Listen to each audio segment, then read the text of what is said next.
कहवा में उपजेला अगर चंदन, कहवा बेलहरी के पान।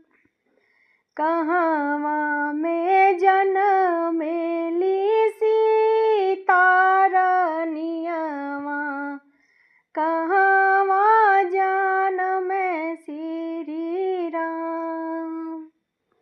कहवा में जनमेली सीता रानियवा, कहवा में जन्मे श्री राम।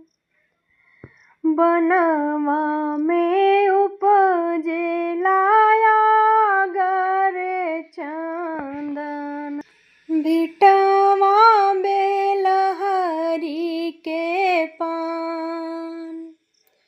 मिथिला में जनमेली सीता रानियवा, अवध में जन्मे श्री राम। मिथिला में जनमेली सीता रानियवा, अवध में जन्मे श्री राम। काऊ करन उपजे अगर चंदन, काऊ बेलहरी के पान। काऊ करन जनमे सीता रानियवा, काऊ करन श्री राम।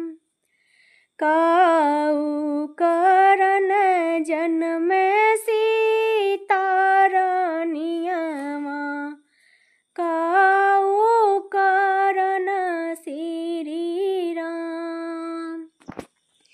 मथवा चढ़न उपजे अगर चंदन, ओठवा बेलहरी के पान।